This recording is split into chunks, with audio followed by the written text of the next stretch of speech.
गम, जाने कब होंगे कम इस दुनिया के हम। जीने वालों पे सदा बेजुर्म खता होते जा रहे हैं सितम,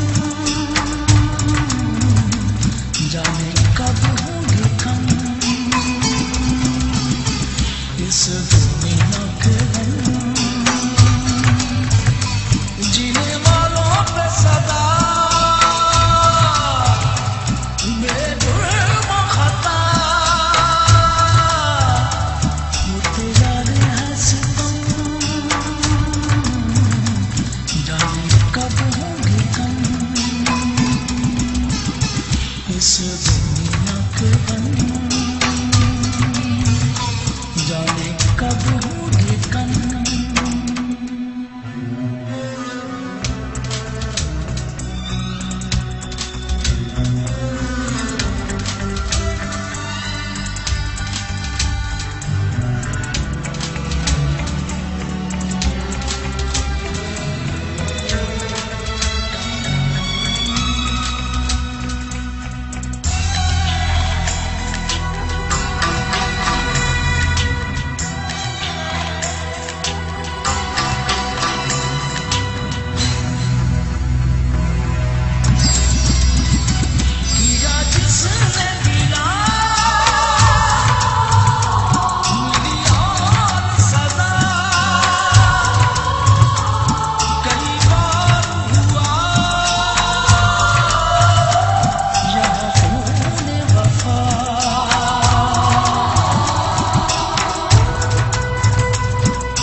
इस दुनिया के गम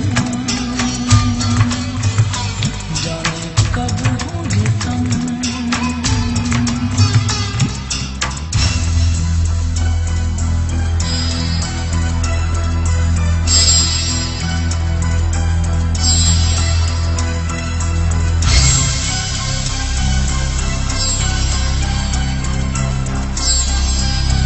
The floods in Pakistan have devastated towns and farmland, causing over $13 billion in economic damage, according to that country's government. The human toll still being counted. But when the water clears, it will be time to rebuild. And a part of that effort may come from Ghaus Akbar. He's group director of the Akbar Group. He joins us live from Karachi, which is, of course, the business capital of that country. Good evening to you. I appreciate you joining us this morning for us.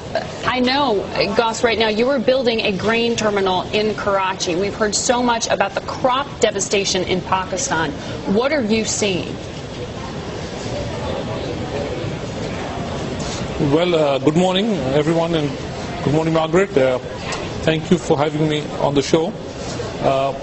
What we're doing right now is building Pakistan's first automated grain and fertilizer terminal, which will allow us to export and import food items as well as fertilizer, and also store it.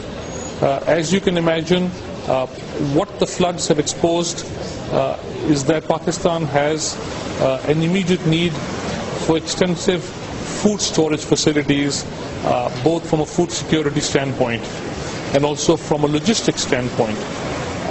So we've seen, and I must also make a point that it's a moving target. About $200 million of wheat has been destroyed. We've lost the rice crop. There's been a loss of farm animals. So we've had a lot of devastation here, and the floods, the damage is still going on. But what it has exposed is also that there's tremendous opportunity in Pakistan to develop the logistics and the storage chain and the transport chain in the country.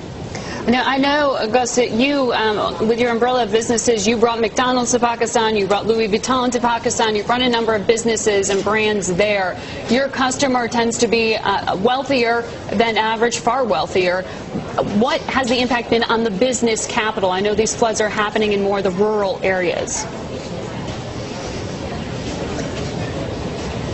I think it's important to mention that cities like Karachi, Lahore and Islamabad are more like the engines of the Pakistan economy. They so far are not affected by the floods. The floods have affected the rural part of the country and some of the smaller cities. So by and large, the mainstream cities have not been affected by the floods immediately per se. But of course, the sentiment does affect business. So we're kind of having to grapple with that. But we're rebuilding, we're working together with different NGOs. For example, we also have, my company has Pakistan's only private jet and helicopter service, and we are working with NGOs such as Médecins Sans Frontières, MSF, who is doing a fantastic job in Pakistan, and we're trying to take them to different parts of the country which aren't accessible by road anymore. Okay. Ghaus, we're running out of time here, but we have a quick question here from the Defense Secretary. Mr. Akbar, if I could ask you, what is the sentiment amongst the Pakistani people? Polls have been taken that show that about 68% of the Pakistani people have a very negative opinion of the United States.